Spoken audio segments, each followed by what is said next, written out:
not since day one, but maybe week 2 or week 3. I mean, he's been here almost all along. He's been here at almost every meeting.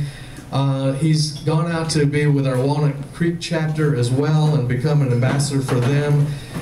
Just been a great participator here in our group, and everybody I think can attest that he's a great guy, and you should meet one-on-one with him. So we're really lucky to have the kind of talent that we have in this room, and we've already got people asking me this morning how you can be a speaker. I often draw, as you know, from the people in this room to be speakers because we have so many talented people. And today is no exception with Alex. You know, I mentioned know, like, and trust, and that's so important to this group. I should have said it like my email said if you read it, maybe some of you didn't get it. I was in the chamber meeting I was meeting, some of the Alameda chamber was meeting with some of the Lafayette chamber, and one of the Lafayette people said, you know, it's all about know, like, and trust. And I just laughed out loud. Nobody even knew why I was laughing because they didn't. Some of our people know about successful thinkers, but I don't even know if they know we say know, like, and trust. But this person had no idea. Know, like, and trust is something so important that I was just, it made me laugh that other people know this. And I'm just so proud that that's our creed.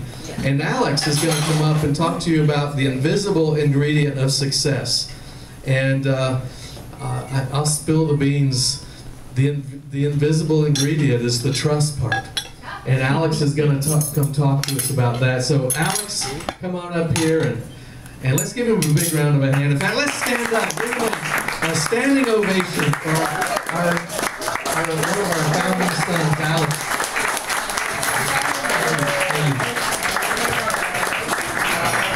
Please sit.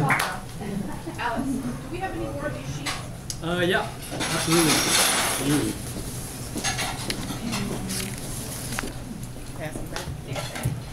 Whew, all right. Thank you.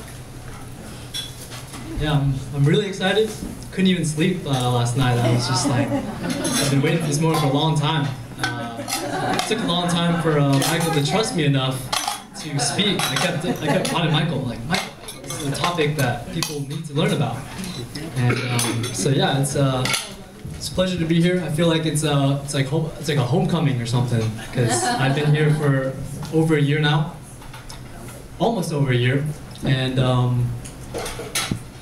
really love this group a lot because I've learned so much from all of you. So I just want to thank you all for making me the person who I am.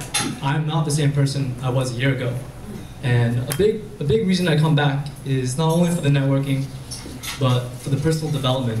And I think for me, it's the Holy Grail, because if you can develop yourself, everything else around you changes, right? What else can you really focus on or should focus on by yourself, right? If you focus on how you parent your kids, then that all changes your parenting, right? It's that simple, right? So first, I just want to recognize Michael, because I mean, I look at it and there's like 40, 50 people with us every time. And I realize if I've done so much business just through successful thinkers, I can't even imagine how much business has been done. So if we could all clap for Michael.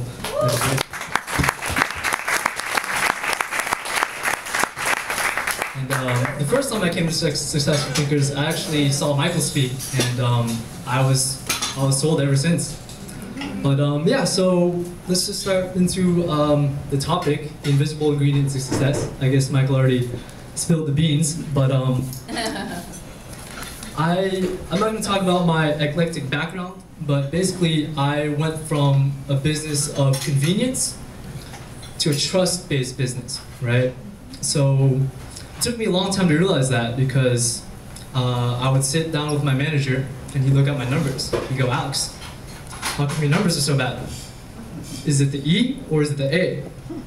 And the E at the top of the sheet there stands for effectiveness, right? How effective are you at doing what you do?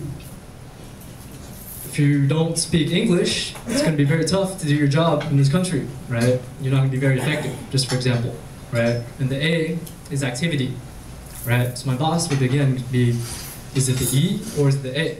And I look around at my colleagues, my associates, and I go, My E's pretty good, pretty good. I understand all the topics and everything I need to know. And I look at the A and I say, you know, I work, 12, 14, 16-hour days most of the day, most of the time. So I figured there's something missing. So again, I realized that the business I'm in is a trust-based business, right? Relative to the other businesses in the past, which I did very well in. So I extrapolated the trust from the E and developed my own theory. Now I wanna have a caveat today, or a caution, I guess. I don't know what you call it. All the things that I'm gonna talk about today are not my own, right? I've learned a lot of things from a lot of mentors, read a lot of books, and I've kind of dwindled them down into the more important things to talk about.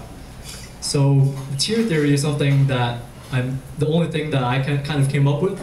So if you look at it, the T stands for trust, right? So if you have trust, effectiveness, and activity, then that'll yield results, right? So I guess it's important to talk about what those results are. And so let me ask you guys, what kind of results are you guys looking for? Good results. What was that? Good results. Good results? Okay, like what? Like money, right? Money's that. You want free time, flexibility, Balance. balance. Balance is a good one, right? That's a love. Absolutely, right? That's a lot. That's a big reason why we chose to do what we do, right? We can get the results that we wanted. A lot of us, I'm well aware, came from the corporate world and didn't get the things that we get to have now, right? We can't go to Pasta Pelican on a Thursday, right? So why do you think trust is so important? Does anyone have an example of why trust has helped their business or any business? Go ahead. Well, I know that, when it comes to referring people in my circle to other resources that I don't have, but that they're looking for, who I refer them to is a reflection on me ultimately. And so I want to make sure I refer them to someone that I know is going to be good, because if it's someone that's bad, they're going to say, well, geez, not very good. Who's even looking out for me? You're going to make someone no good. Absolutely. So I got no good people, and I got trust. Absolutely. Yolita? I would say trust is important because there's a lot of people in any one given industry. For example, there's tons of places you can take your car to get fixed, but trust is what distinguishes one particular business, person, etc. Okay. Natalie? Trust to me kind of translates to a movement. If people trust, their inclination is to move toward. If they distrust, their inclination is to either stand still or move backward. Absolutely, absolutely. Alex? Definitely with repeat business, the relationship that's built in the initial phases of a relationship, it's all about trust. And then they come to me, or I imagine a lot of you, and ask questions I have no idea about, but they trust me to get an honest response. Brenda? I was going to say the same thing about relationships. You have to have a solid relationship to have, you have to have trust to have a solid relationship. Okay. Absolutely, absolutely. So Stephen Covey said that in high trust environments, typically the cost is decreased and also time is decreased, right? But in low trust environments, things take a lot longer and things also cost more, right? So for example, if I met with some random person, I say, here's what I have. I'm gonna have to meet them multiple other times just to get the deal done because there's no trust, right? They just wanna say, I wanna think about it. But what they really are saying is, I don't know if I can trust you yet, right? That's kind of the underlying theme there. So I have a few examples that really illustrate this concept. The first one is Warren Buffett. He was buying a huge company, a huge distributor from Walmart. It was something like a $24 million company. And this deal was done in 2 hours. Typically, these deals, these multi-million-dollar deals, take years and cost a lot of money to get auditors and attorneys to do due diligence. After 2 hours, Warren Buffett bought this company, and he gave a report to his shareholders. He said, there was no due diligence done. I just trusted them. So we did business, right? Just for example, Hostess, who's going out of business, they just appealed for $1.8 million. I read this last Thursday. They're appealing for $1.8 million to pay 19 executives just to sell their business, right? So that just shows you how much time and money things can take if there's no trust. right?